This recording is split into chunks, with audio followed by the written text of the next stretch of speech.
আসসালামু আলাইকুম।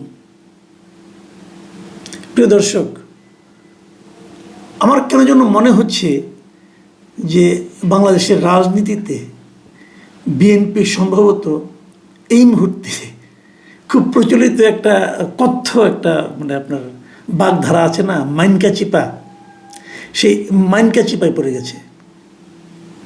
বিএনপি একটা বড় রাজনৈতিক দল এবং এই বড় রাজনৈতিক দলে অনেক বড় বড় নেতা আছেন এবং এই নেতারা সবাই মেধাবী, বুদ্ধিমান, তাদের অভিজ্ঞতা অনেক বেশি অন্য যে কোনো দলের চেয়ে রাষ্ট্র পরিচালনার ক্ষেত্রে।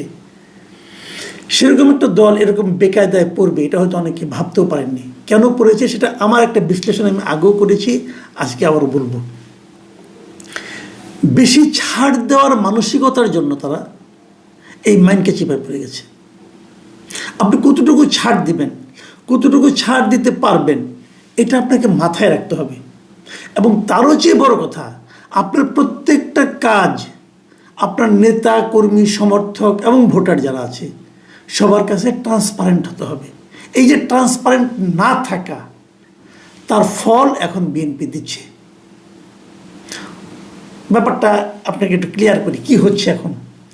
এখন দেশে একটা আওয়াজ তোলা হচ্ছে।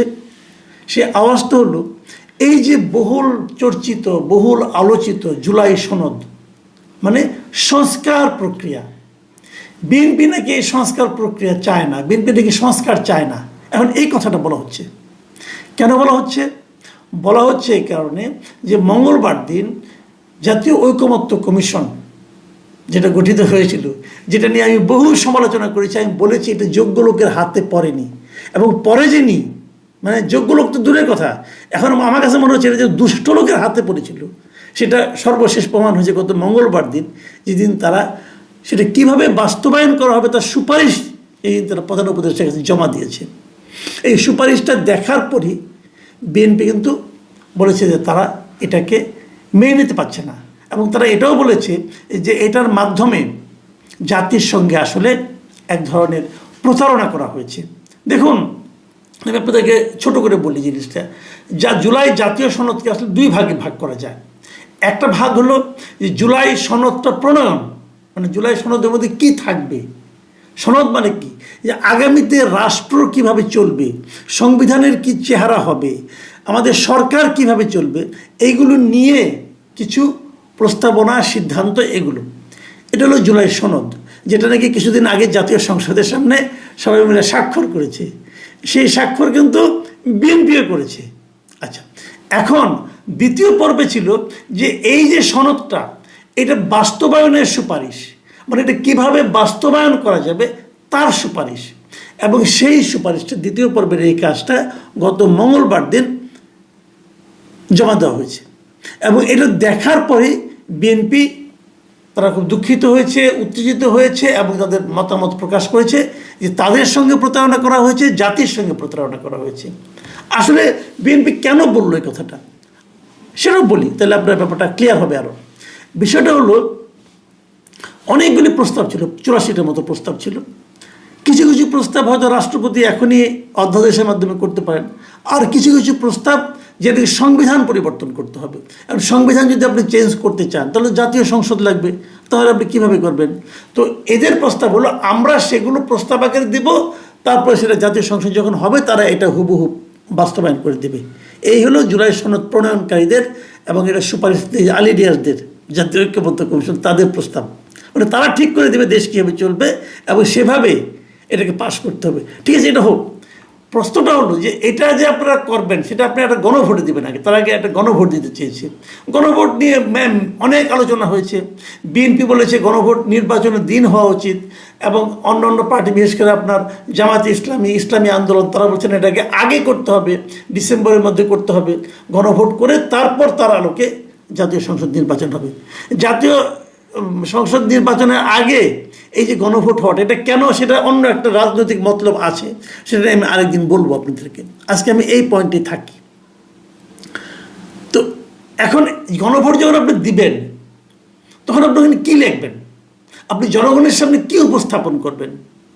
এই যে সুপারিশটা, যেটা বাস্তবায়নের যে সুপারিশপত্র যেটা জমা দেওয়া হয়েছে গত মঙ্গলবারে, এখানে বিএনপির বক্তব্যটা আপত্তিটা হলো কোথায় সেটা বলি। বিএনপির আপত্তিটা হলো যখন সনদটা প্রণীত হয় সবাই মিলে একটা একটা করে প্রস্তাব আনে, সেটা পক্ষে বলে কেউ বিপক্ষে বলে, কেউ কেউ বলে যে না এটার ব্যাপারে আমার নোট অফ ডিসেন্ট আছে, মানে আমার আপত্তি আছে, আমি অনেকটা মানি আবার অনেকটা মানি না, আপত্তি আছে, তখন তারা সেটা নোট অফ ডিসেন্ট সহই রেখে দিয়েছে। ওকে ঠিক আছে, এটা এভাবে থাকলো, সংসদে যে এটা সমাধান হবে।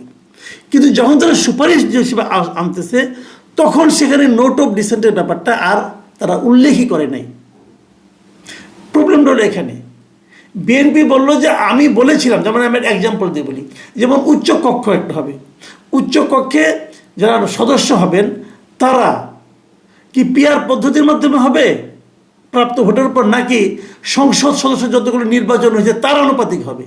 বিএনপি বলেছিল এটা পিআর পদ্ধতি আমরা চাই না। তো এখানে বিএনপি কিন্তু পিআর পদ্ধতির ব্যাপারে একটা নোট অফ ডিসেন্ট দিয়েছে, কিন্তু যখন এটা এখানে আসছে তখন কিন্তু এই কথাটার উল্লেখ করা হয় নাই।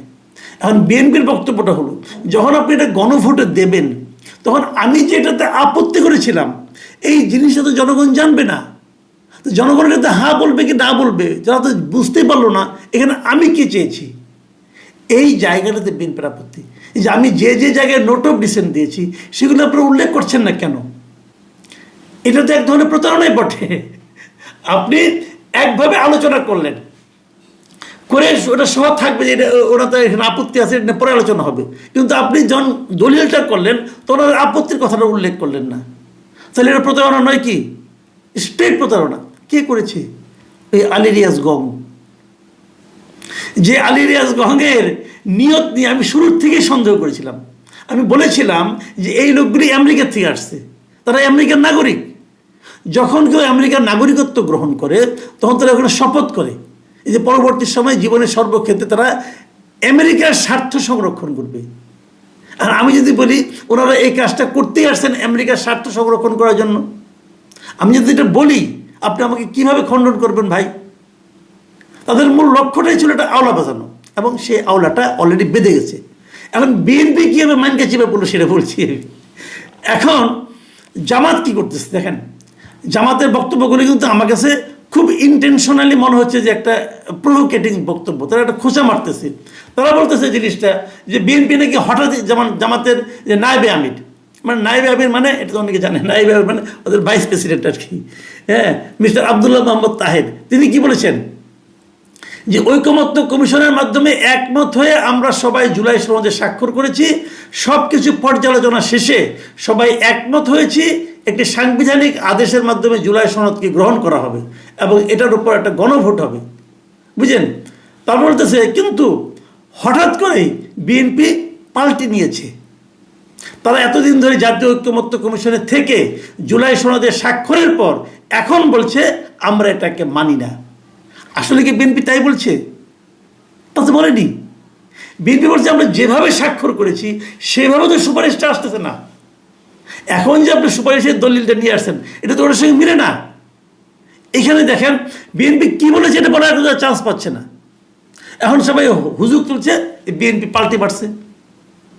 আবদুল্লাহ মোহাম্মদ তাহের আরও বলছেন যে বিএনপি যদি সংস্কার না মানে তাহলে এই প্রক্রিয়া শুরুর আগে তারা বলতে পারতো। মানে সংস্কার যে বিএনপি মানে না এটা কি বিএনপি কোথাও বলেছে? বলেনি।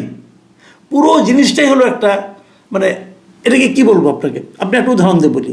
ওই যে দুই গ্রামের দুই ছেলেকে পাঠাচ্ছিল শিক্ষিত করার জন্য, একজন তো ওখানে যে মানে উল্টাপাল্টা কাজ করে সময় কাটাচ্ছে, একজন লেখাপড়া করে আসছে।